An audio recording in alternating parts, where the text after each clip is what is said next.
Hello again, everybody. Well, today we are down here in beautiful Pooler, Georgia, and we are checking out the Mighty 8th Museum. It's a pretty cool Air Force museum, so we're going to get in here and we're going to check this place out, and we are going to see what we can see today. Let's go have some fun, guys.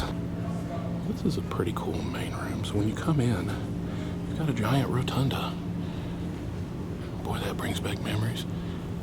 Any of the older folks remember sitting in the big rooms inside and lifting the parachute up in the air and then sitting down on it, and you have the big balloon? Anyway, you've got all of this, and this is a pretty good group. You've got all the different flags for the different groups.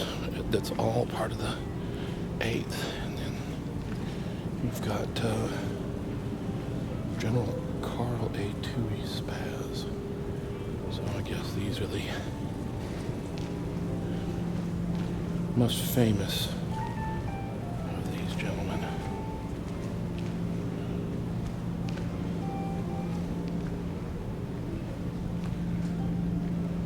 Oh, look. I don't know if you can see that. I'll have to check that out. That looks like it's a red call box. Go over here and take a look at that real quick. Yep, it's a British red call box. But you know what? We're going to go over to this hallway and check out what we can see.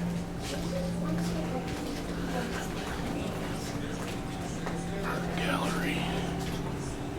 Oh, wow.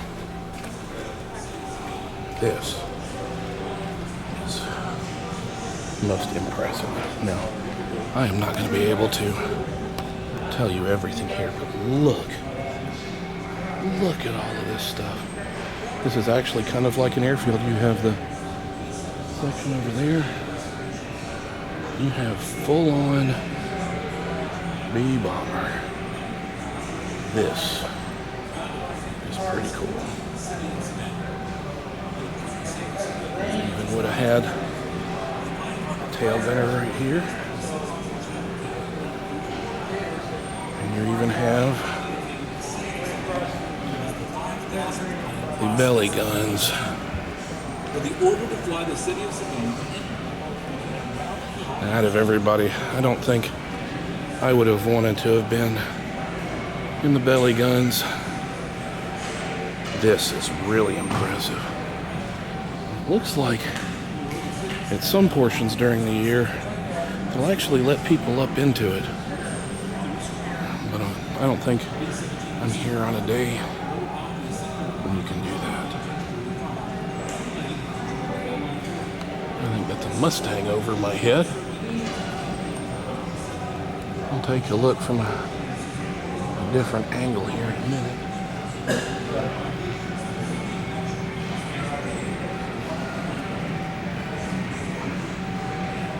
Wow, that's pretty cool.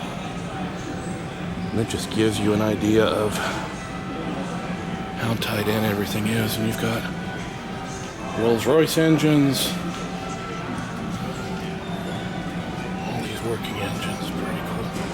This is the Allison V1710.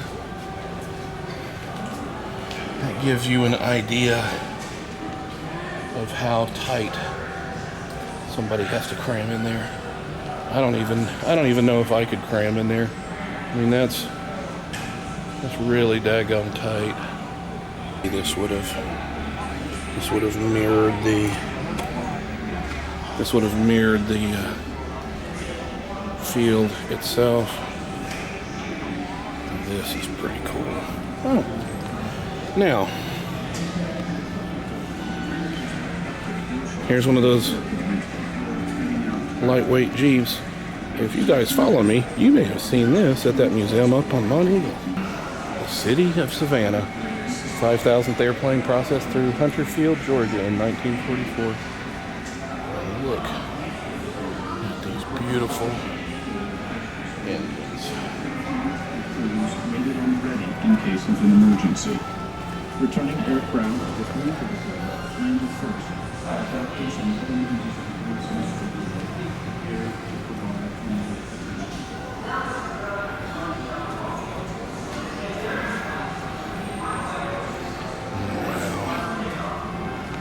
Look at all of this. And there's even shrapnel damage. Huh. This even shows the roundness.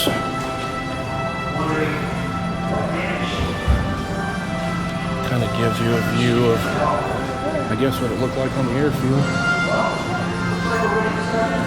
There's a B-17 wing briefing.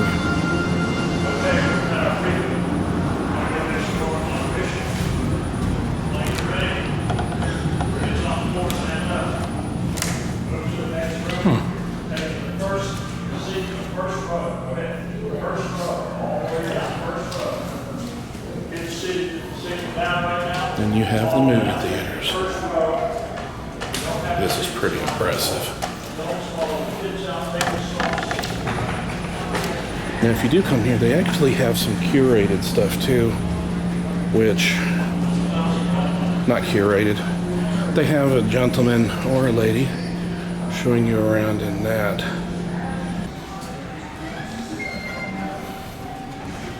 The Schweinfurt plan. So they would have flown from London and bombed all these areas and then come back. And you can see B-17s can fly with a significant amount of damage. I wouldn't say they were bulletproof, but they could definitely put up with a lot of abuse.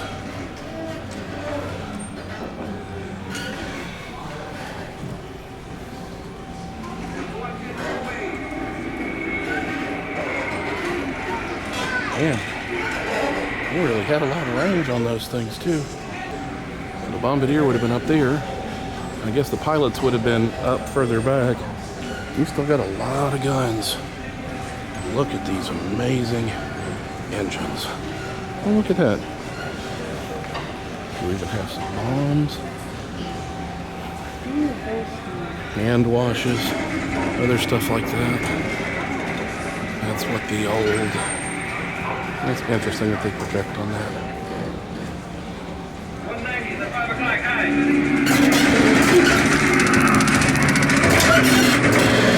That teaches you how to shoot.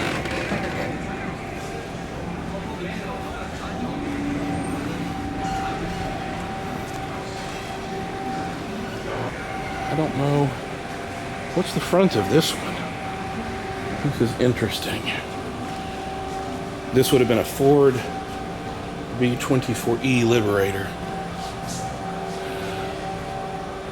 The Fighting Sam. And just look at all this stuff. I mean, you could spend so much time up in this museum. It's not even funny. There's just so much stuff. Anyway, let's keep wandering around and see what we can see, shall we? So this would have been a safe house. And I guess that means that you have places to hide and... Yeah, see, you could hide in secret compartments.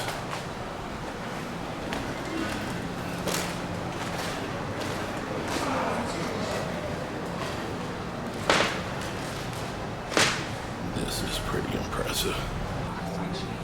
You've got the other bad side.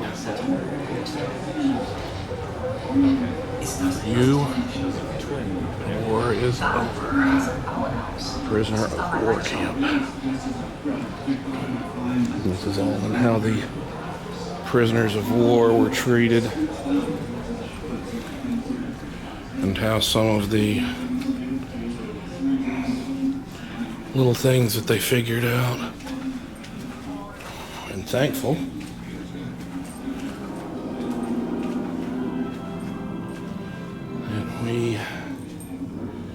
The liberation of Stalag V2A in Moosburg, Germany.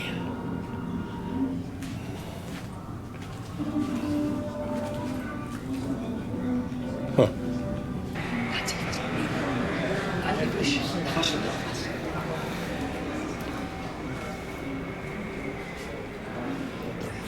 bomb group.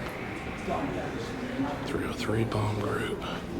So this is all of the different bomber groups, or at least some of them. The Norway Flyers. I know I'm rushing through here, but it's impressive to see what kind of stuff is in this museum. There's just so much stuff.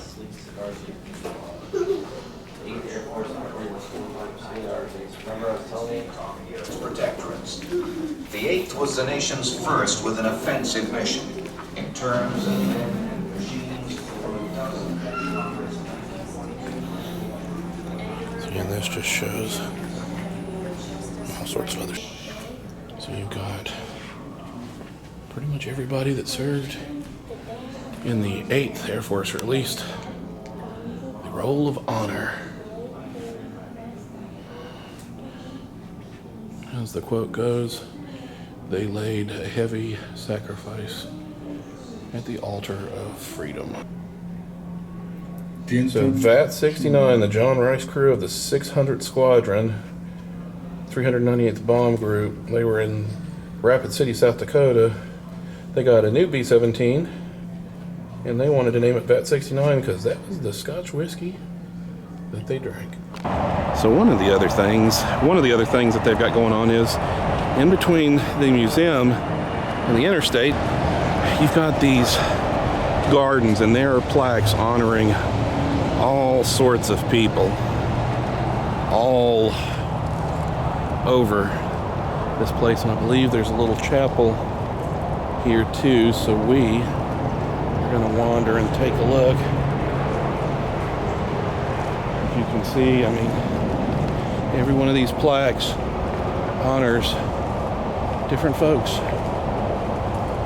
and it's just a peaceful, calm place to stay. Well, on top of some of the more standard obelisks and plaques and benches, we have benches that are actually done in an interesting format, like the tail of aircraft. Blue-nosed bastards of Bodney. And then, I don't know if that's an actual prop, but 56 Fighter Group. And you can see that these little gardens go all over the place, and everywhere you've got names dedicated to the school teachers and children killed in the Freckleton B-24 crash. And this is dedicated to Base Air Depot number 2, Station 582 USAAF in Wharton, England.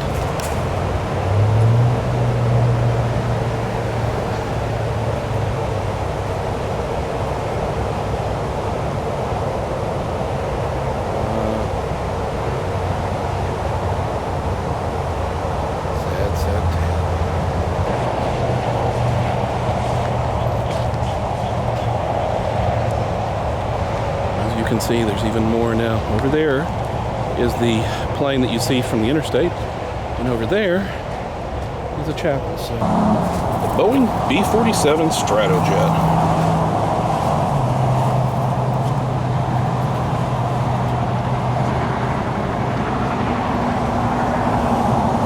These are the ones that stood at nuclear alert.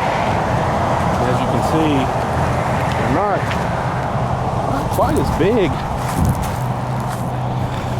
as some other aircraft, but the swept wing design was different. You can see that that's Strategic Air Command. This is the plane that you see right by the interstate. Thought you guys would like to see a little angle of this. I'm sure that they have services here when one of the Mighty 8th comes home.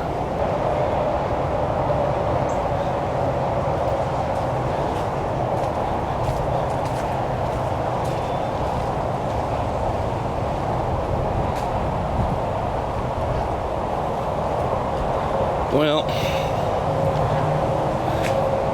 front doors appear to be blocked. And while the doors are blocked from one side,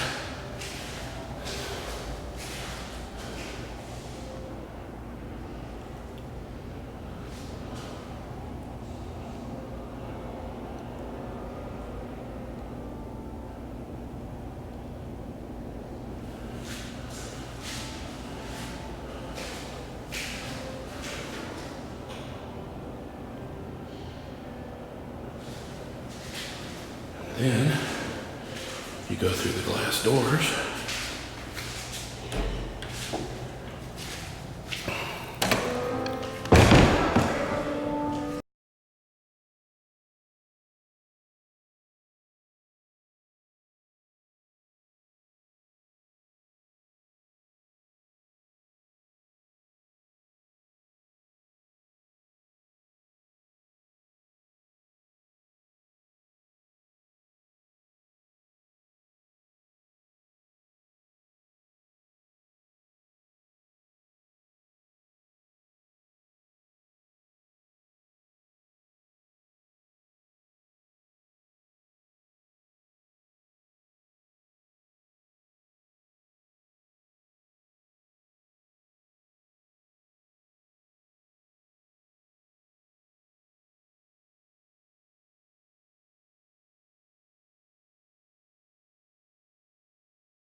And since everybody was based out of England, at least for a little while, you know, you gotta have the telly. Well, I'm guessing this is the little lunch place that they were talking about. Now, obviously it's closed now, but it looks like a nice little pub too.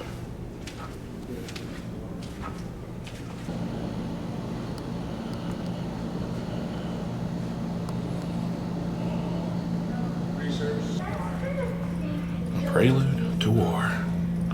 So this is, I guess this is when stuff was really starting up, and you can see that all sorts of bad stuff was starting up before we got invested. And thankfully, the Allies jumped in because you see the darker color? Those are all Axis territory. So it definitely was getting bad. And luckily, the Allies jumped in.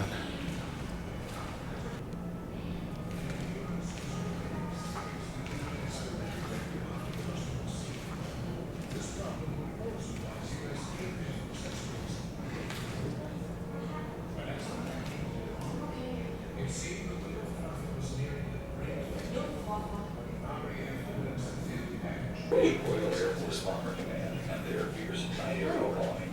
The 8th Air Force performed grueling and dangerous precision daylight bombings. Traction flat was probably the most dangerous, I would say. The barrage flat. By war's end, the mighty 8th had carved its place in history and compiled an impressive combat record. Flying more than a quarter of all sorties small. High price.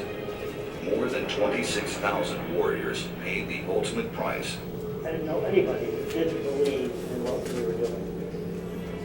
We felt that we had to do the best job, and if we died doing it, a lot of other... So a couple of interesting things are they've got a Mikoyan Gurevich MiG-17A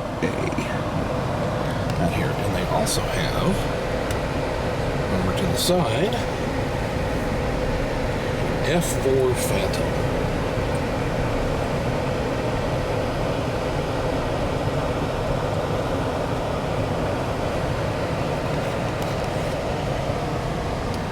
Now, if you want to see the specs on them, you'll have to look them up on your own, but they do have plaques that are there for getting out. It's the McDonnell F4C Phantom. Well, guys, I hope you've enjoyed our look at the Mighty 8th Museum. It's near Savannah. If you ever come this area, it's definitely worth the visit to come and check this place out. Anyway, I'm off to go on another journey. Until then, why don't you guys go on a journey of your own? We'll see you next time. Bye-bye.